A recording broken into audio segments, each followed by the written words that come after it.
On va se lever.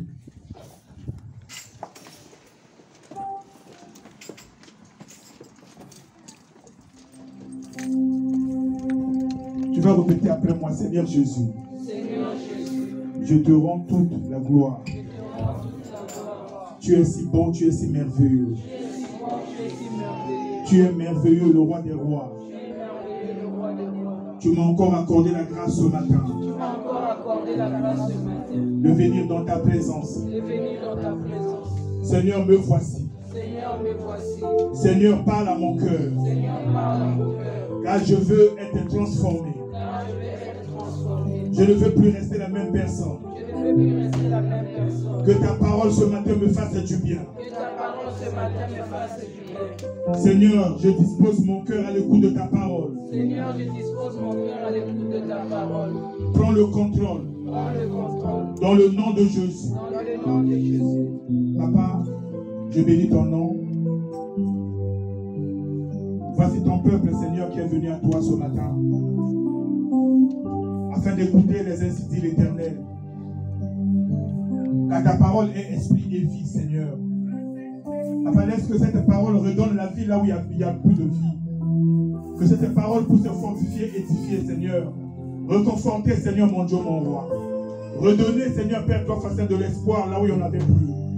Car ta parole, Seigneur, mon Dieu, mon roi, Papa, c'est notre miracle. Papa, laisse que ce miracle s'accomplisse maintenant au nom puissant de Jésus. Papa, nous recommandons, Papa, l'orateur du jour entre tes saintes et divines mains. Papa, qu'il ne soit que l'instrument que toi tu vas utiliser, Seigneur, afin de parler à ton peuple. Papa, laisse que ces pensées disparaissent et que, Père, toi, face à sa bouche soit ta bouche. Dans le nom puissant de Jésus. Gloire, louange et honneur te soit rendu. Nous t'avons ainsi prié avec foi et nous acclamons tous très, très, très fort pour le roi des rois, pour le Seigneur des seigneurs. Tu acclames pour Jésus. Tu acclames pour Jésus. Alléluia. Nous appelons notre enfant, le frère Ruben. Amen. Hein? Il est si jeune. Il est tellement jeune que je suis tellement content. C'est bien de commencer à servir le Seigneur quand on est encore jeune. Amen. C'est une grande bénédiction. Et je sais que le Seigneur va l'utiliser puissamment. Pas seulement aujourd'hui, mais jusque dans les années à venir. Que toute la gloire revienne à notre Seigneur. Nous acclamons très très très fort pour le roi de Dieu.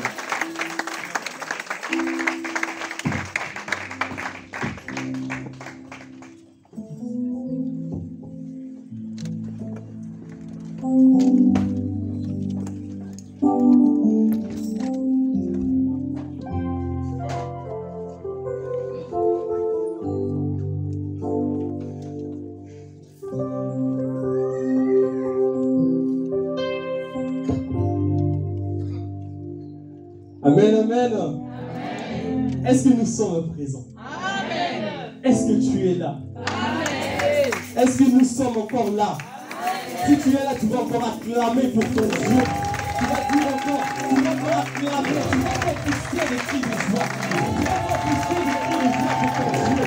Tu vas encore dire, oui Père, je suis là encore présent. Je suis là encore présent.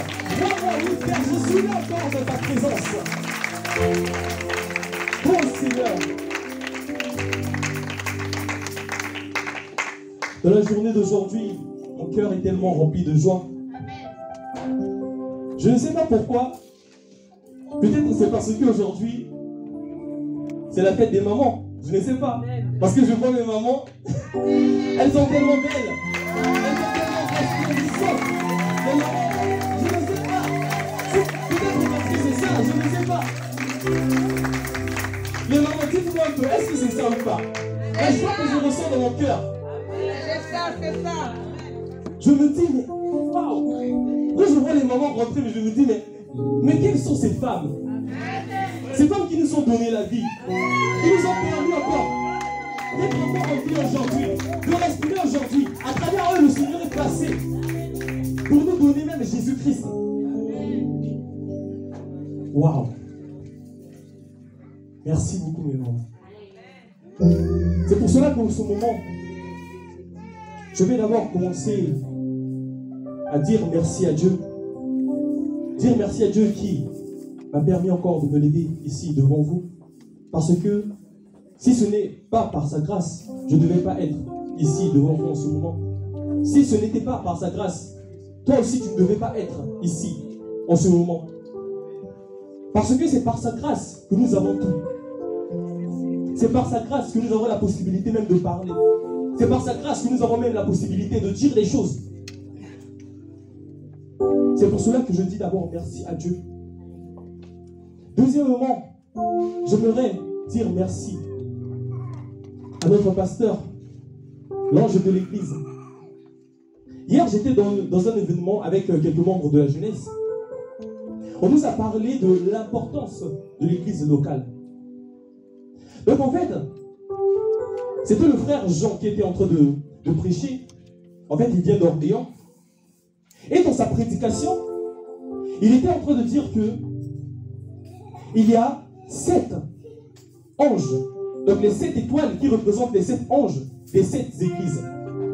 Donc cela veut dire que sur chaque église, il y a l'ange qui est là au-dessus, que Dieu a placé. Maintenant dans notre église, l'ange que Dieu a placé, qui représente une étoile pour nous, c'est le pasteur. Donc en fait, c'est en ce moment que je viens encore dire merci au pasteur de m'avoir encore donné l'opportunité. Bien sûr que tu peux avoir le don de Dieu. Bien sûr que tu peux avoir la chose de Dieu en toi.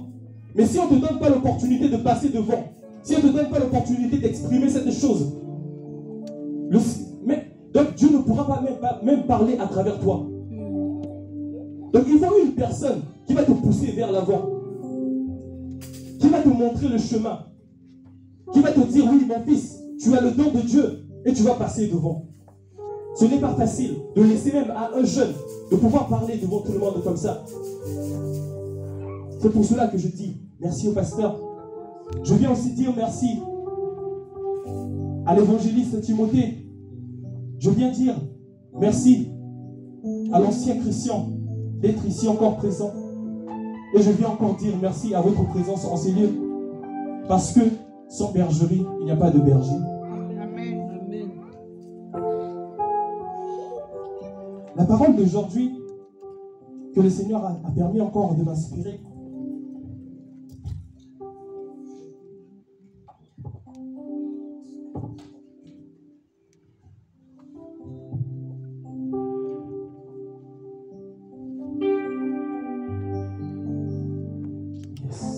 Merci Père. Nous allons d'abord incliner nos têtes pour prier et laisser cette parole entre les mains de Dieu. Éternel Père des armées, Père de gloire, oh mon Dieu. Viens Seigneur, Papa éternel Père des armées, encore parle aujourd'hui. Papa éternel Père des armées, je viens te laisser la place, Seigneur, Papa, oh mon Dieu. Viens encore régner, Seigneur, tant que le Père trie, mon Dieu. Papa éternel Père des armées, parle encore, Seigneur, tant que le Père trie, mon Dieu. Papa, que je disparaisse, Seigneur, Papa éternel Père des armées. Que je ne sois plus, mais que ça soit seul toi, Seigneur, Papa, mon Dieu. Que tu parles encore en ce moment, Seigneur, Papa éternel Père des armées, tant que le Père trie, mon Dieu. Que tu parles encore en ce moment, Seigneur, Papa éternel Père des armées, tant que le Père trie, mon Dieu. Parle, Père. Et nous disons tous Amen. Amen, Amen, Amen. Est-ce que tu peux encore acclamer pour le Seigneur? Amen. Donc, dans la parole d'aujourd'hui, ça fait de cela déjà quelques jours, pour dire une semaine précisément, que j'ai une question qui monte dans mon cœur. Une question, en fait, qui dit, quelle est cette chose unique que si un chrétien a dans sa vie, cela peut faire toute la différence. En fait, la question, tellement ça montait dans mon cœur, je me suis demandé, mais quelle est cette chose, Seigneur, unique, que si cette chose se trouve dans la vie d'un chrétien, cela peut faire la différence dans tous les domaines dans lesquels le chrétien est en train de faire. Que ce soit dans le domaine des études, que que ce soit dans le domaine du ministère, que ce soit dans le domaine pastoral, je ne sais pas. Mais quelle est cette chose qui peut faire la différence dans la vie d'un chrétien? Et je remercie le Seigneur parce que il m'a exaucé. Il a exaucé ma prière. C'est pour cela qu'on a la parole d'aujourd'hui. Notre terme d'aujourd'hui, c'est « Si tu crois, tu verras ». Si tu crois, tu verras. Est-ce que tu peux dire ça à ton voisin? Regarde ton voisin. Dis-lui, si tu crois, tu verras. Si tu crois, tu verras. Si tu crois, tu verras. Dis-le. Regarde-le dans les yeux. Si tu crois, tu verras. Bouge-le même. Si tu crois, tu verras. Peu importe la chose auquel tu vas croire, tu vas le voir. Si tu crois, tu verras. Si tu crois, tu verras.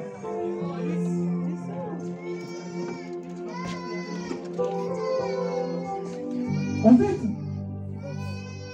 la parole en question, pour vous dire vrai, ça m'est venu seulement le matin. Je ne sais pas.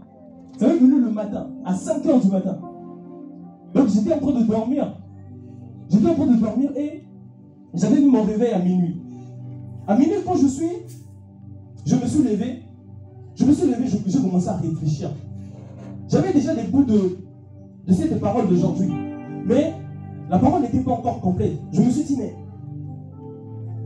comment est-ce que je vais faire? Comment est-ce que je vais faire, Seigneur, s'il te plaît, inspire-moi. Mais c'est à partir de là que le Seigneur m'a donné un verset. Il m'a donné un verset que j'ai compris que la chose auquel, si tu crois dans ta vie, c'est là que tu vas le voir. C'est pour cela qu'on va lire un verset. On va lire Jean 11, 35 à 40. Jean 11, 35 à 40. Est-ce que nous pouvons nous lever pour honorer la parole de Dieu?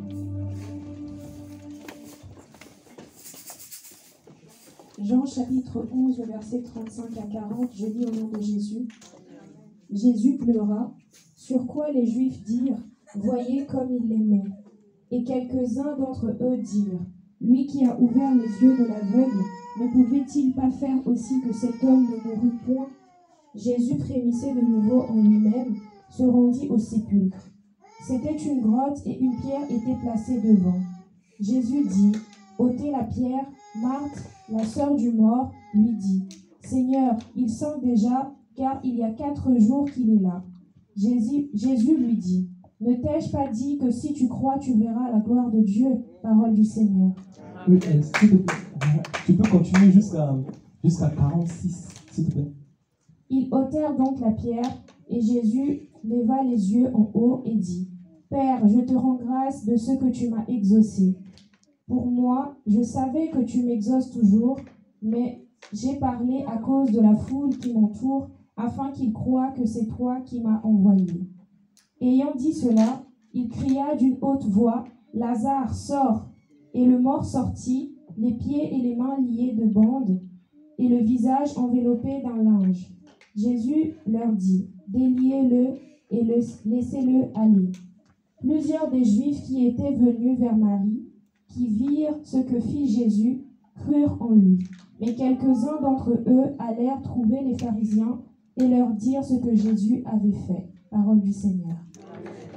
Amen, amen. Nous pouvons nous asseoir. Donc en fait, dans cette histoire, nous voyons le miracle que Jésus-Christ a réalisé, dans lequel il a ressuscité Lazare. En fait, cette histoire, comme nous tous nous le connaissons, Jésus-Christ, il était parti. Il était parti en voyage. Il était parti un peu, je peux dire, loin. C'était quelque chose de 2 jours de marche. Donc en fait, quand il est parti en voyage, le frère de Marthe, qui était Lazare, il était tombé malade. Quand il est tombé malade, la famille de Lazare, ils ont dit que oui, nous allons envoyer un messager qui va aller dire à Jésus de pouvoir même arrêter tout ce qu'il faisait là-bas pour revenir et pour pouvoir faire quelque chose dans la vie de Lazare. Parce qu'il était malade, il était souffrant. Donc il était gravement malade. S'il ne revenait pas, les choses pouvaient empirer. On a envoyé un messager pour dire à Jésus. Jésus n'est toujours pas venu. Mais après quelque temps, Jésus-Christ a décidé de revenir. C'est là que maintenant on commence à venir le recevoir et commencer à lui dire que oui, ton ami Lazare est mort. Ton ami Lazare n'est plus parmi nous. Ton ami Lazare n'est plus de ce monde. Quand maintenant Marthe, la sœur de Lazare, est venue voir Jésus. Mais si tu étais là, si seulement tu étais là, si seulement tu étais là, mon frère Lazare ne devait pas mourir. Ton ami Lazare ne devait pas mourir. Si seulement tu étais là, ton ami Lazare ne devait pas mourir. Mais il y a une parole que Jésus-Christ a dit à Marthe. Il a dit, ne t'ai-je pas dit que si tu crois, tu verras la gloire de Dieu? Est-ce que je ne t'ai pas dit ça? En fait, ce que je comprends par cette parole, c'est que quand Jésus-Christ dit à Marthe, si tu crois, tu verras la gloire de Dieu. En fait, quand on enlève d'abord le contexte dans lequel ils étaient. Là où il y avait la mort de Lazare, là où il y avait tous les pleurs ou bien tout ceci, ou bien même la résurrection de Lazare. Mais voyons seulement cette phrase, si tu crois, tu verras. En fait, à travers cette parole, le Seigneur Jésus-Christ,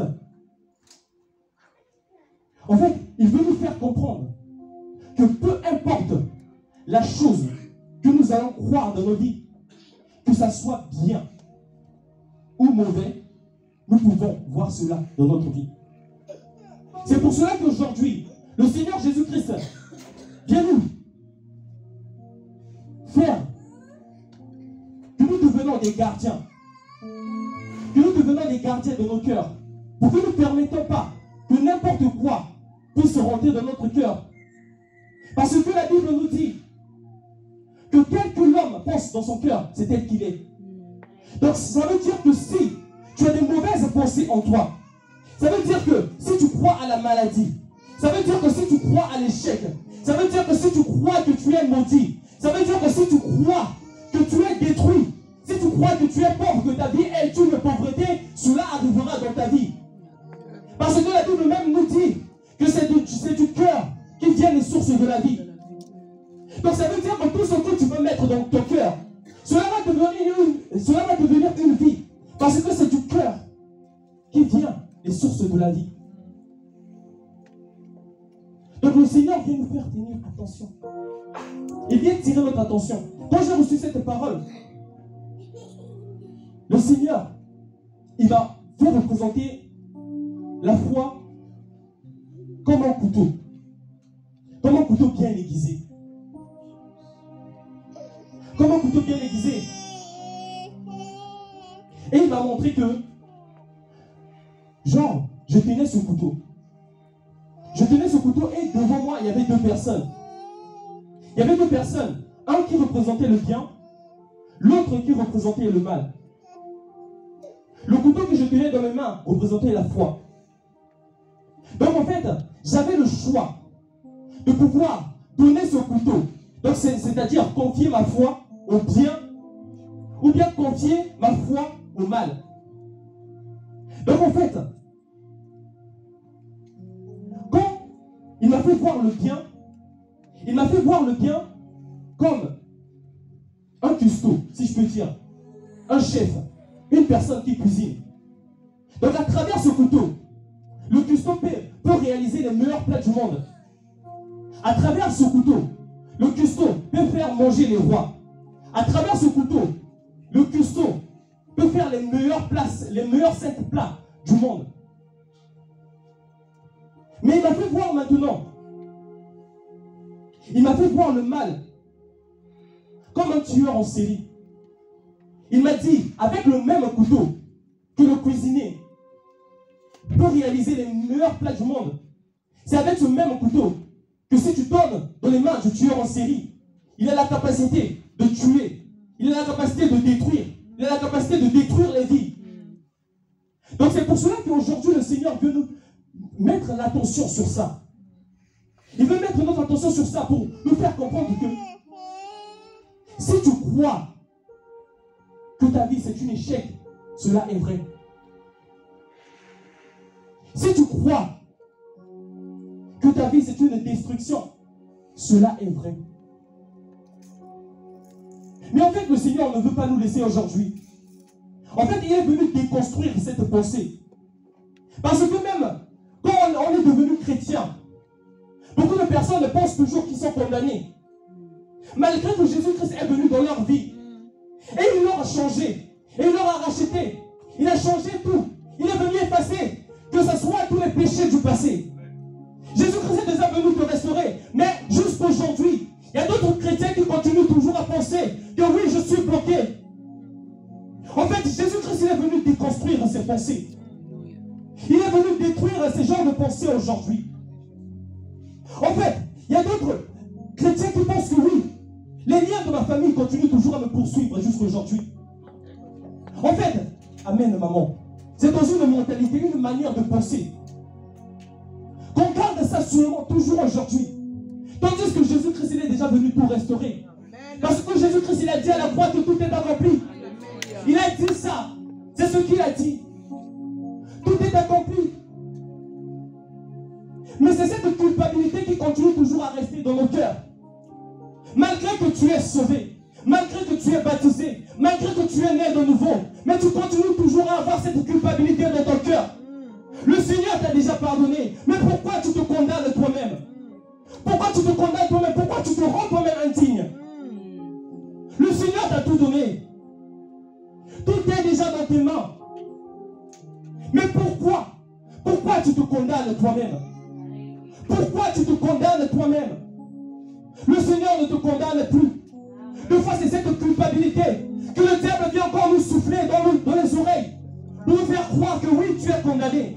Malgré que tu es né de nouveau, malgré que tu es à l'église, malgré que chaque dimanche tu es à l'église, malgré que tu sers Dieu, mais tu resteras pauvre, tu resteras bloqué. Les liens de ta famille, ce qui est arrivé dans les générations passées, c'est ce qui va se reproduire dans ta génération.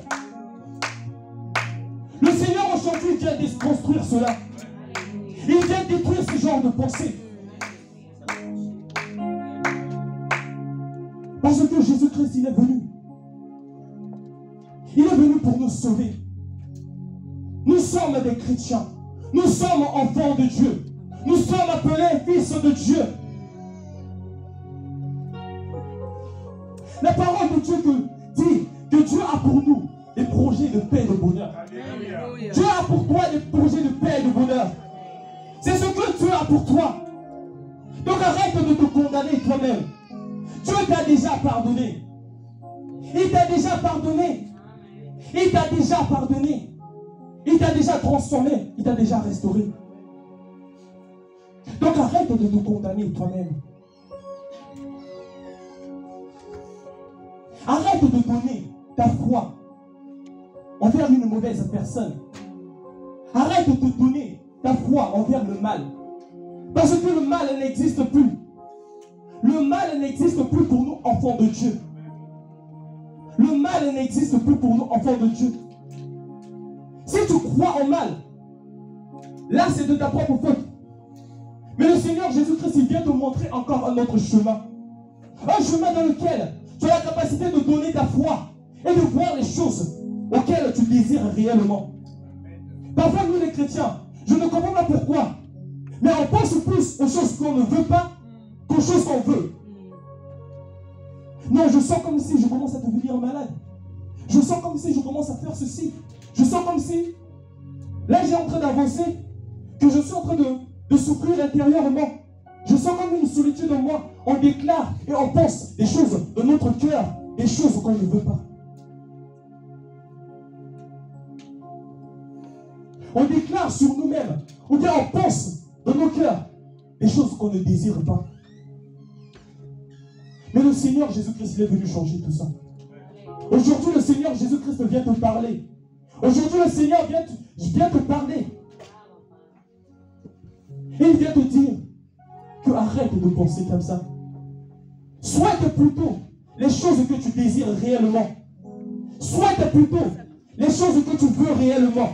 Souhaite plutôt, dis dans ton cœur. En fait, regarde, quand parfois tu te réveilles le matin, est-ce que tu sens que la journée, ah mais la journée là, elle n'est pas trop bonne. Déclare les paroles que tu veux voir. Ne déclare pas ou ne désire pas les choses que tu ne veux pas voir. Bien sûr que tout ne peut pas aller bien. Bien sûr que peut-être la vie est détruite. Bien sûr que tu regardes à gauche, il n'y a plus d'espoir. Bien sûr que tu regardes à droite, il n'y a plus d'espoir. Mais dans ton cœur que tu dois toujours avoir, c'est penser d'espoir. C'est penser que oui, Jésus-Christ m'a restauré, je suis enfant de Dieu. C'est une affirmation, ce n'est pas une question. C'est une affirmation, je l'affirme sur moi. Mes frères et sœurs, que cela soit pour nous une vérité. Que ce soit ta vérité à toi. Que ce soit ta vérité à toi chaque jour. Peu importe ce que je peux voir. C'est pour cela que moi, chaque jour de ma vie, je ne cesse de proclamer des paroles sur moi. Alléluia. Tu n'as pas besoin d'un prophète. Tu n'as pas besoin d'une personne qui va venir à l'instant d'ouest. Non. Proclame des paroles sur toi, sur ta propre vie. Amen. Crois aux choses que tu veux voir. Même la manière dont moi je me tiens devant vous aujourd'hui, c'est parce que j'ai cru aux choses que j'ai voulu voir dans ma vie. Amen. Les choses qui sont en train de se passer maintenant, même la manière dont je me tiens aujourd'hui devant vous, c'est ce qu'on m'a dit il y a longtemps. Mais mes frères et sœurs, il aurait fallu que je croie en cela. Que je ne néglige pas ces choses, afin que je devienne une autre personne aujourd'hui. Je ne sais pas pourquoi, mais il y a ce désir de pouvoir partager mon histoire. Parce que je n'ai pas toujours connu une vie facile. Je n'ai pas toujours connu cette vie facile. Ou bien, quand tu te réveilles le matin, il y a déjà tout. Non. Ça fait déjà de cela presque 3 ans que je suis ici en France. Mais là où j'étais, ce n'était pas facile pour moi. Imagine-toi que tu te réveilles le matin. Je ne sais pas. Mais les choses que papa Timothée, des fois qu'il dit, que oui, tu te réveilles le matin, tu commences à marcher pour aller à l'école plusieurs kilomètres. Mes frères et sœurs, ce n'est pas un mythe. Parce que je suis une preuve vivante. La preuve vivante devant vous. J'ai vécu cela. J'ai vu cela. Dans une vie de misère, tu te réveilles le matin. Tu vas à l'école. Tu n'as toujours rien mangé. Tu pars en cours. Tu rentres le soir, la nuit. Parce que tu dois encore marcher. Tu rentres le soir, il n'y a toujours rien. Mais demain, tu dois encore recommencer la même journée. Imagine-toi, tu n'as pas eu l'énergie. L'énergie de la journée, tu ne l'as pas eu. Mais demain, tu dois encore reprendre la même journée. Tu sais que oui, demain, je dois encore me lever à 4 heures pour commencer à marcher et arriver à l'école à 8 heures. Imaginez-vous.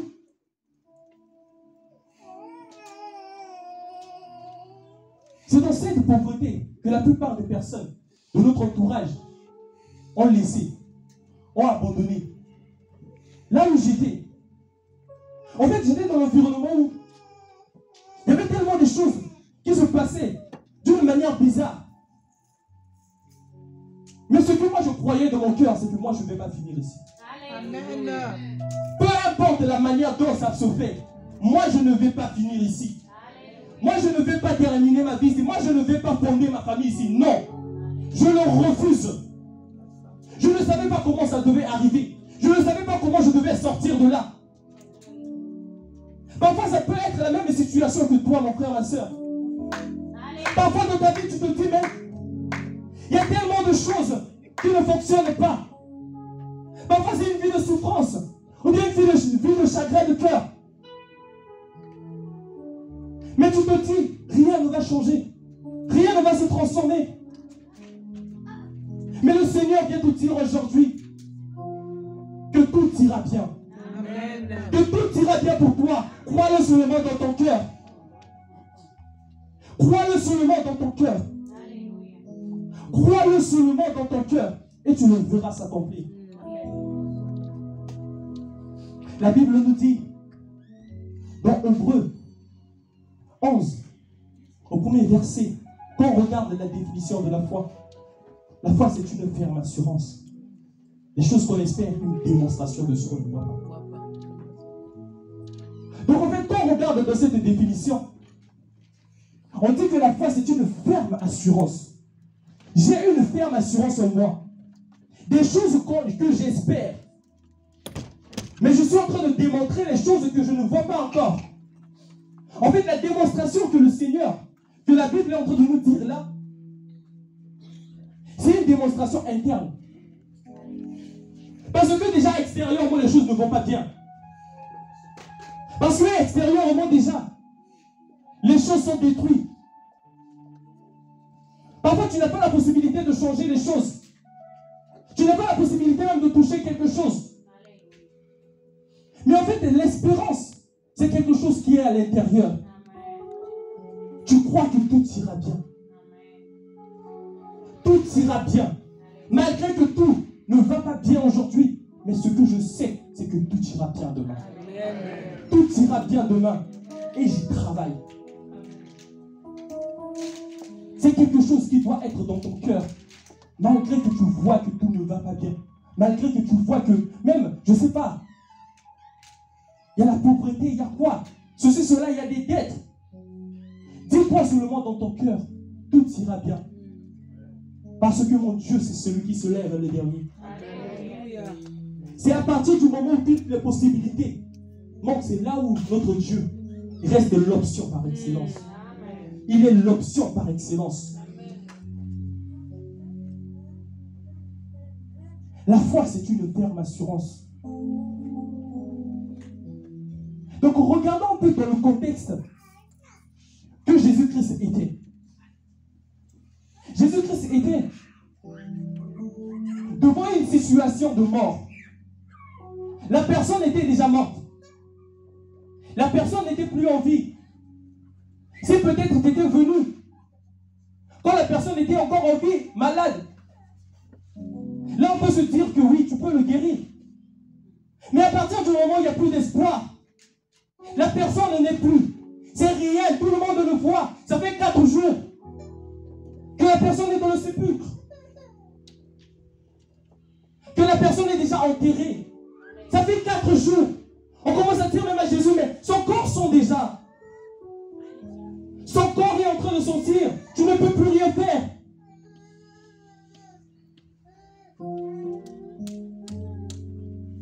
Il y a même, comme je vous l'ai dit, Marthe. Elle est venue voir Jésus, ton ami est mort. Il est déjà mort, c'est fini. Si tu étais là, peut-être tu pouvais le guérir.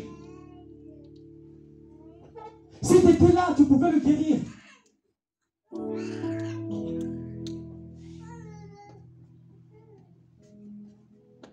Mais Jésus a dit, ôtez cette pierre.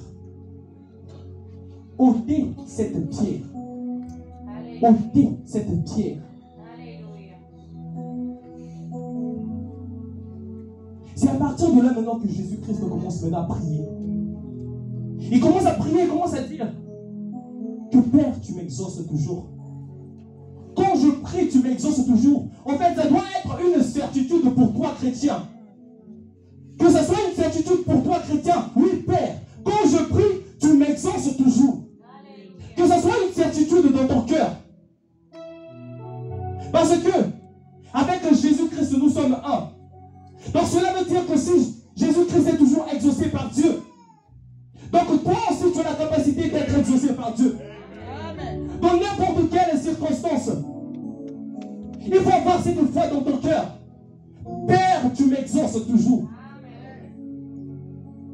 Après avoir dit cela, Jésus-Christ cria d'une forte voix. Lazare, sort. En fait, l'autorité que le Seigneur Jésus-Christ a pris ce jour-là, ça peut se représenter. Comme par exemple, on veut prendre l'exemple dans le cas courant, des choses qu'on voit se répéter dans les générations. Mes frères et sœurs, chrétiens, nous devons étudier les générations passées. Que ce soit les générations de nos parents, que ce soit les générations de nos grands-parents. Regardez les choses qui n'ont pas fonctionné. Parfois, c'est quelque chose aussi que je peux dire. Je ne sais pas pourquoi, mais des fois, les parents aiment bien cacher leur échec, cacher là où ils ont fauté. Ils ne veulent pas montrer cela. Ils ne veulent pas montrer ça aux enfants. Ce que moi je sais, c'est que tous les papas sont les premiers de la classe. Qui était deuxième? Disons d'abord vrai, tous les papas sont les premiers de la classe. Qui était deuxième? Donc il n'y avait pas de deuxième de la classe en plus. Tout le monde avait la même moyenne. Tout le monde avait, je ne sais pas, 20 de moyenne. En fait, on doit présenter, moi, ce que je crois, c'est que montrer tes fautes, cela ne veut pas dire. C'est aussi une manière de dire à la personne que ne fais pas comme moi j'ai fait. Moi j'ai fait cela. Moi j'ai raté cela. Moi je suis parti un peu précipitamment dans la vie. Ne fais pas comme moi. Change ta manière de penser.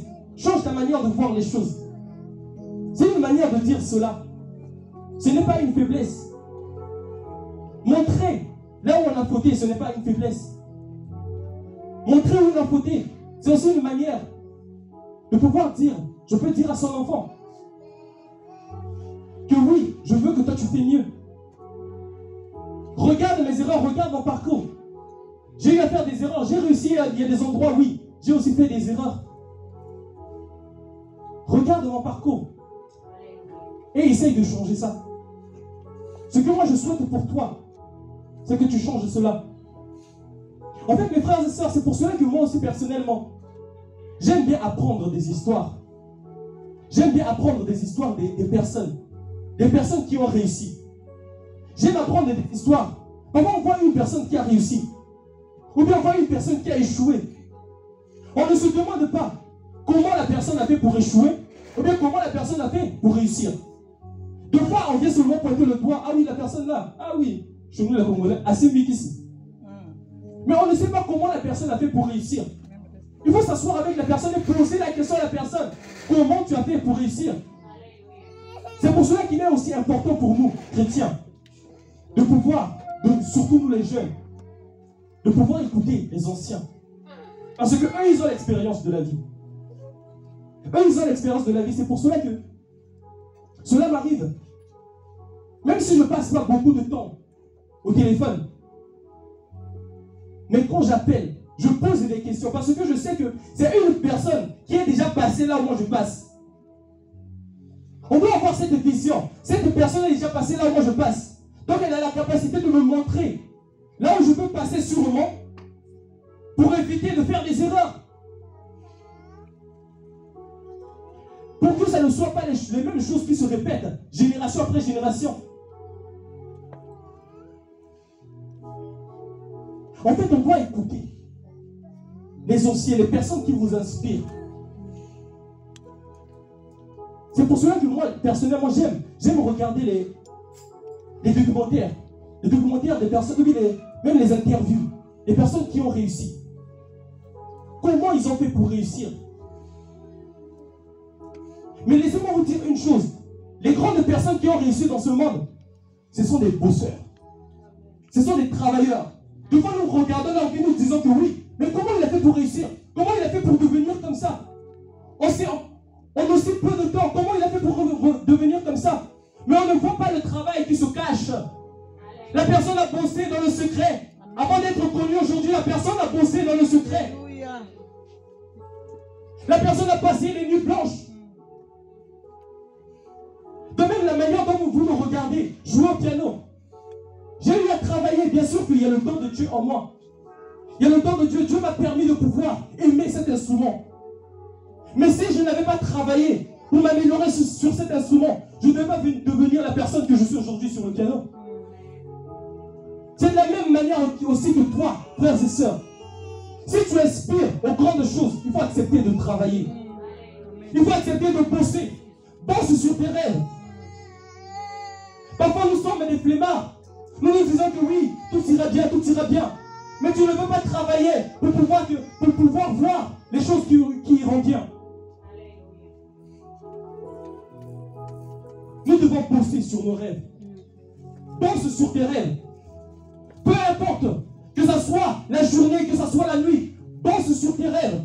Parce que personne ne le fera à ta place.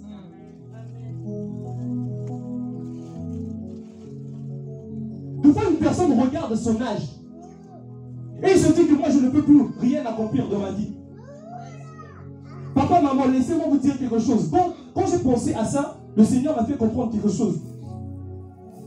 C'est que quelque chose qui est inutile sur cette terre, le Seigneur le prend et le jette dans le feu. De la même manière que Jésus-Christ a agi devant le figuier qui n'avait pas de fruits. Jésus-Christ, il avait faim. Il est parti devant le figuier pour avoir des fruits. Mais il n'y avait rien. Il a dit couper et jeter ça dans le feu.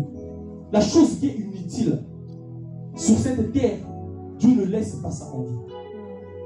Mais si le Seigneur te laisse encore en vie aujourd'hui, c'est-à-dire que tu as encore des choses à accomplir. Tu as encore des choses à accomplir. Tu as encore des choses à faire sur cette terre. Malgré tout ce qu'on peut dire sur toi, malgré les rumeurs qui peuvent marcher sur toi, tu as encore des choses à accomplir. Car le Seigneur te laisse encore le souffle de vie. Il te laisse encore cela. Il a encore confiance en toi. Il te fait confiance. Que personne ne te dise que oui, ta vie est finie. Que personne ne te dise que oui, ta vie ne vaut rien sur cette terre. Que personne ne te dise cela. Que personne ne te dise que les choses que tes grands-pères ont vécues, c'est ce que toi tu vas vivre. Dans notre famille, on a l'habitude de mourir à 60 ans. Non. Ça c'est fait pour eux, pas pour moi. Je suis enfant de Dieu. Je suis enfant de Dieu. Je suis enfant de Dieu. Je renie cela. Il y a un nouveau soleil qui se lève dans ma vie. Il y a un nouveau soleil qui se lève dans ma génération. Je n'accepte pas cela. Non. Les histoires des ABC, ça s'arrête chez eux. Ça s'arrête chez eux. Ça n'arrivera pas dans ma génération. Ça n'arrivera pas dans ma génération. C'est passé pour eux, mais chez moi ça ne passera pas. Mes enfants ne connaîtront pas ça. Mes enfants ne connaîtront pas ça. Mes arrière petits-fils ne connaîtront pas ça. Que ce soit une prière pour toi. La chose qu'on a dit sur ta famille, la chose qu'on a dit sur toi, qu'on a dit sur votre famille, que oui, ça va poursuivre de génération en génération. Que cela va s'accomplir de cette manière. Oui, ça va rester comme ça. Non. Non, je refuse. C'est à toi de dire non sur ta famille. C'est à toi de dire non. C'est à toi de bloquer cela. Que ça s'arrête là. C'est ici que tu t'arrêtes. Oui, diable, c'est ici que tu t'arrêtes. Tu n'avanceras pas plus. C'est ici que tu t'arrêtes. Ton chemin se finit là et maintenant. Tu dois dire cela. Que ce soit pour toi un souhait. Peu importe ce qu'on t'a dit. Maman t'a dit que oui, tu es maudit. Tu es ceci, tu es cela. Tu ne vas pas réussir. Tu ne vas pas avancer dans ta vie. Tu es stagné, tu restes là. C'est à toi de dire non. C'est à toi de connaître ton identité. C'est à toi de connaître ton identité. Je suis enfant de Dieu. Le Seigneur a dit dans sa parole, demande-moi et je te donnerai. Peu importe la chose que toi tu demandes à Dieu, il a la capacité de te donner cela. Parce qu'il est ton Père. Il a dit demande-moi et je te donnerai. Les nations comme cadeau. et les extrémités de la terre comme héritage. Alléluia. C'est ce que le Seigneur te dit aujourd'hui. Mais on va un peu regarder le mystère de la demande. Le Seigneur a dit que demande-moi et je te donnerai. Demande-moi et je te donnerai. Il y a aussi une autre partie qui dit, vous demandez, vous ne recevez pas parce que vous demandez mal. Mais quelle est la demande qui est maintenant agréable à Dieu? Quelle est la demande qui est agréable à Dieu? C'est une question qu'on doit se poser maintenant. Quelle est la demande qui est agréable à Dieu? Quand on regarde dans la parole de Dieu, je crois que c'est dans Marc 24, si je ne me trompe pas. Là où il est dit, si tu demeures en moi et ma parole demeure en vous, demande-moi tout ce que tu voudras et cela te sera donné. Mais pourquoi le Seigneur nous dit que si tu demeures en moi et que ma parole demeure en vous, demande-moi ce que tu voudras et cela te sera donné? Parce que le Seigneur sait que c'est dans sa parole que sa volonté se trouve. En fait, quand même, Dieu était venu visiter, je crois bien, c'était Josué, le serviteur de Moïse. Oui, Josué, le serviteur de Moïse, il a dit que ce livre de la loi ne s'éloigne point de ta bouche. Médite-le jour et nuit. C'est ainsi. Donc c'est à travers cette parole que tu prospéreras et que tu connaîtras le succès. En fait, quand dans ta famille, tu vois que il y a des choses qui ne vont pas, il y a des choses qui ne marchent pas, il y a une volonté qui a déjà été établie par le diable. Maintenant, ce que tu dois chercher, c'est une autre volonté qui va venir contrer cette volonté. Maintenant, la volonté que moi je te présente aujourd'hui, c'est la volonté qui se trouve dans la parole de Dieu. Parce que c'est dans la parole de Dieu que les promesses de Dieu se trouvent.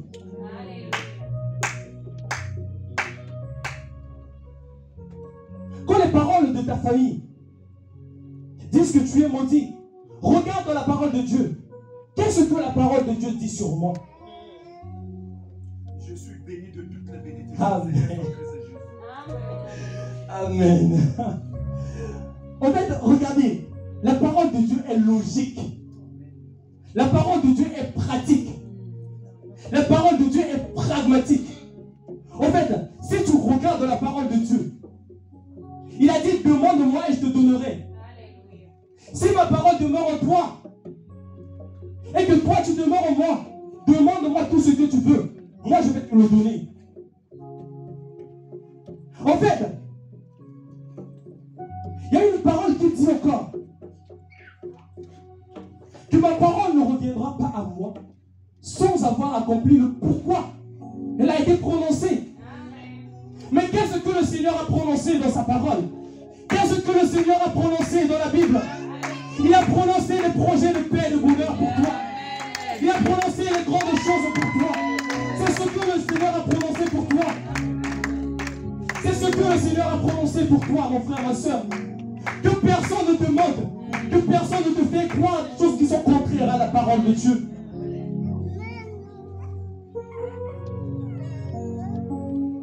Je vais vous montrer encore aujourd'hui. Le Seigneur va nous faire comprendre encore une autre chose. Comment prier efficacement? Comment recevoir tout ce que tu veux? En fait, deux fois nous prions que Seigneur, donne-moi ceci. Seigneur, donne-moi cela. Je veux avoir ceci dans ma vie. Oui, Seigneur, donne-moi de l'argent. Oui, Seigneur, pour les serviteurs. Seigneur, donne-moi de l'onction. Je veux impacter. Je veux faire de ceci. Seigneur, utilise-moi. Utilise-moi. Utilise-moi. Je veux impacter avec toi. Je veux faire des choses avec toi. Je veux toucher le monde avec toi. C'est de voir ça, cette prière pour nous. Mais laisse-moi te dire encore quelque chose. Quand j'ai pensé à cette parole, à cette partie que nous, la plupart des chrétiens, la prière qu'on fait. En fait, le Seigneur m'a montré encore une représentation. Il m'a fait revenir encore le cuistot, c'est-à-dire le chef 5 étoiles. Et il m'a fait voir deux couteaux.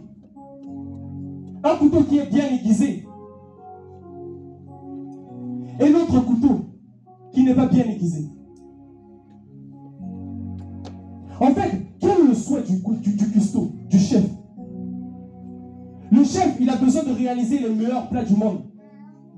Le chef, ce n'est pas seulement le goût qui compte dans ce que le chef fait, mais c'est aussi la représentation que le plat est, la beauté de l'assiette.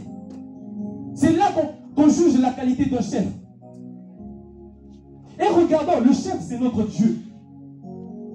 Il veut faire les meilleurs plats du monde. Il veut te révéler devant les gens. Il veut préparer les meilleures prédications du monde à travers toi. Il veut donner les meilleurs jobs du monde à travers toi. C'est ce qu'il veut.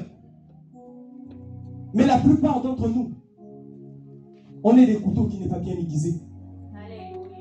Comment le chef va utiliser un couteau qui n'est pas bien aiguisé? Comment le chef, quand tu utilises un couteau qui n'est pas bien aiguisé, le couteau n'est pas précis. Il n'est pas précis. Il fait des déviations.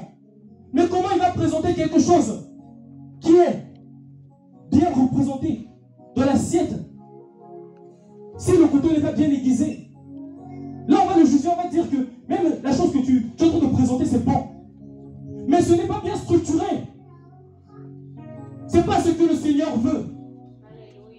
C'est pour cela que la prière que le Seigneur veut qu'on fait maintenant, c'est la prière. Dieu, prépare-moi. Dieu, taille-moi. Dieu, aiguise-moi. Et mieux que tu dis que oui, papa, donne-moi l'option, donne-moi ceci. Que ta prière soit maintenant, Dieu, rends-moi utilisable. Je veux être utilisable. Je veux être utile. Seigneur, aiguise-moi.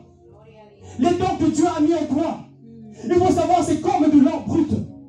Dans de l'or brut, il y a des pierres. Dans de l'or brut, il y a du n'importe quoi. Dans de l'or brut, il y a des déchets. Mais le Seigneur ne veut pas te présenter au monde comme ça. Parce que la Bible nous dit que la bénédiction de l'Éternel, c'est celle qui enrichit et qui ne s'en suit d'aucun chagrin. Donc le Seigneur veut, quand il va t'élever, que tu aies la capacité de présenter les meilleures choses au monde. C'est pour cela que tu dois te laisser faire. C'est pour cela que tu dois laisser Dieu te préparer. C'est pour cela qu'il veut te préparer. Il faut accepter de passer par le baptême de feu. Le baptême de feu afin que toute impurité qui se trouve dans l'or et qui est ton don, que cela reste. Afin que tu deviennes de l'or pur. Parce que c'est l'or pur qui est le plus valorisé. Des fois, nous voulons être valorisés. Nous voulons être hauts. Nous voulons grandir. C'est pour cela que moi, ma prière à moi, c'est que Seigneur ne me donne pas ce que je ne mérite pas. Seigneur, donne-moi, avant que tu ne me donnes quelque chose, Seigneur, prépare-moi. Je veux être prêt. Je veux être prêt à recevoir.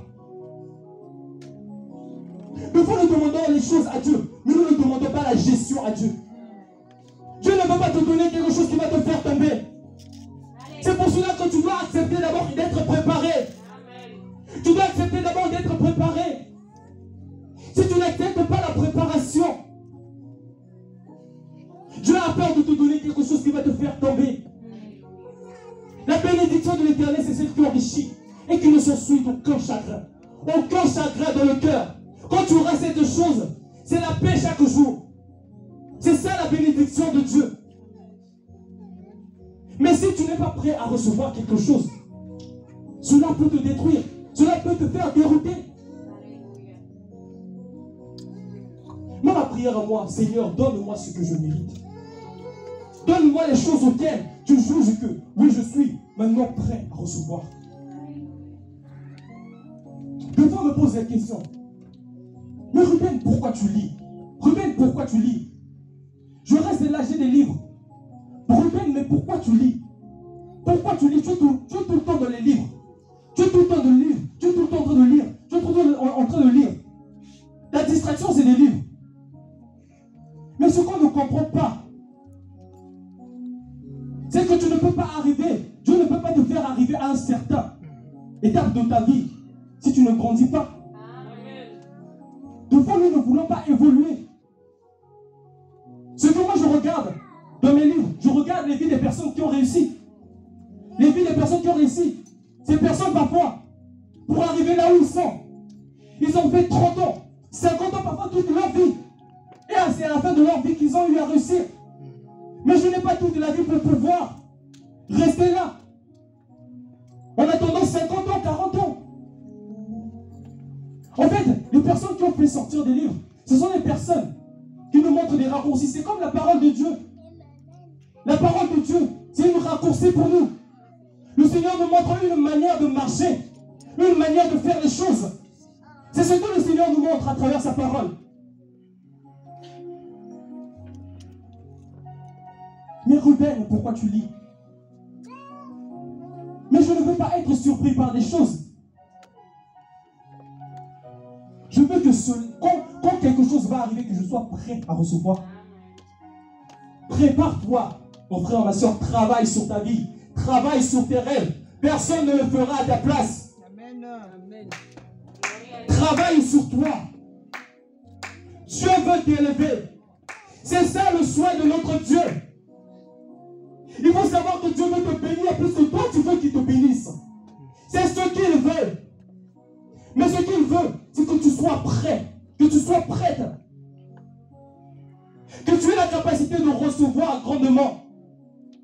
Il ne veut pas te donner quelque chose qui va te faire déraper. Non. Ce n'est pas ce que le Seigneur veut. Alléluia. On doit être conscient de cela, mes frères et sœurs. On doit être conscient de cela, papa, maman. Le Seigneur veut te bénir. Il a cette envie de te bénir. Mais des fois, nous chrétiens, on ne se rend pas malléables. On veut toujours s'enfermer dans les mêmes choses. On ne veut pas évoluer, on ne veut pas devenir des grandes personnes. On ne veut pas avancer, on désire des choses. Mais on ne demande pas à Dieu la gestion de ces choses. Tu demandes quelque chose à Dieu. Mais tu ne demandes pas, oui Père, rends-moi capable de gérer cette chose. Nous demandons des choses à Dieu, mais nous ne demandons pas la gestion. Mais que ta prière aujourd'hui soit maintenant, Dieu rends-moi capable. Dieu rends-moi capable de faire des choses. Dieu rends-moi capable de marcher avec toi. Dieu rends-moi capable de pouvoir impacter. Que ton désir ne soit pas la réussite, mais que ton désir soit celui qui donne la réussite. Que ton désir ne soit pas seulement le royaume, parce que le royaume c'est une partie, mais que ton désir soit celui qui donne le royaume. Mon frère, ma soeur, c'est comme si tu rentres dans une forêt. Tu es en train de creuser et tu rencontres une boîte, je ne sais pas, comment on appelle ça? Je ne sais pas, qu'est-ce un trésor? Est-ce que tu vas l'ouvrir et prendre seulement une pièce et partir? C'est ce que nous, des fois, nous demandons à Dieu. Seigneur, je veux la richesse. Mais tu ne veux pas celui qui donne la richesse. Amen. Seigneur, donne-moi la richesse. Seigneur, donne-moi cette chose. Je veux cette chose. Au lieu de demander la richesse, parce que la richesse, c'est seulement une seule pièce qui se trouve dans la caisse. Il y a tellement de choses dans cette caisse. Mes frères et sœurs, ce que moi je veux, ce n'est pas la richesse. Ce que moi je veux, en fait, il y a aussi une distinction qu'on doit faire. C'est que la richesse, c'est différent de l'argent. La richesse, c'est différent de l'argent. Si l'argent et la richesse étaient la même chose, les personnes, comme les footballeurs, ou bien des personnes qui ont chuté aujourd'hui, ils ont gagné des millions hier. Aujourd'hui, ils sont devenus ruinés. Aujourd'hui, ils sont devenus ruinés. Cela ne devait pas être le cas. Si la richesse et la réussite étaient la même chose, les personnes qui ont le plus réussi dans leur vie, pas réussi, mais les personnes qui ont plus touché de l'argent, ou bien les personnes qui ont gagné en loto, ne devaient pas se ruiner aujourd'hui. On doit faire la distinction entre cela.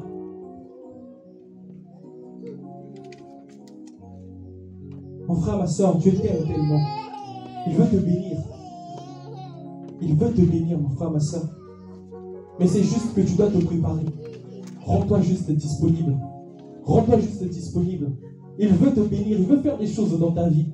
Mais rends-toi juste disponible. Que la gloire soit rendue à notre Dieu. Est-ce que nous pouvons acclamer pour la parole?